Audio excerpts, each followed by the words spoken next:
Bergesgipfel singt der Jemsenjäger seine Haderschnipsel.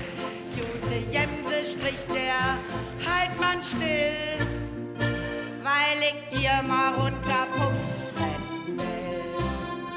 Saß ihn mal gemütlich vor nem Alpenhause, Blick auf das Gebirge, jott welch Augenschmause, doch mit einem Male mir zum Hohn kam die Jemse her mit ihrem Sohn. Ja, die waren beide scheußlich anzuschauen, schwarz und weiß gefleckt, na ich bekam das Grauen. Mutter trug am Kopfe in Geweih, aber Glöckchen trugen alle zwei. Hollere, hollo, hollere, hollo, hollere,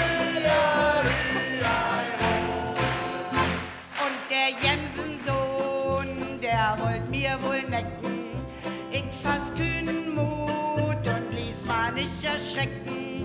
Kam die Jemsen-Olle flugs herbei, wollt mal spießen mit dem Mordsgeweih, wollt mal schleppen in die finstere Jemsenhöhle, wollt mal da verschlingen, oh du meine Seele, in der Finsternis, da sank ich hin. Ach, ich seh dir nimmer mehr, Berlin. Oh, nicht schlimm. Hollere, hollo, hollere, hollo, hollere, kam ein andermal vor so ne Käsehütte, frug das Käsefräulein, ob das hier so sitte, dat man auf die Pfade Bohnen streut, wat das hierzulande wohl bedeutet. Und das Käsefräulein, das lacht ungeheuer, wat, das kennst du nicht, das sind doch Jemseneier, sind ganz frisch gelegt, so ja noch feucht, pass mal auf, mein Freund, wat da entkreucht.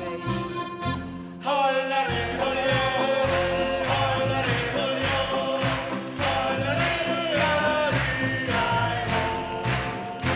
und ich kauf sie teuer, diese Jemseneier, doch ich war betrogen, Fräulein hat gelogen, 7 Jahre hab ich das Zeug zu Haus, nicht die Spur von Jemsekoch heraus.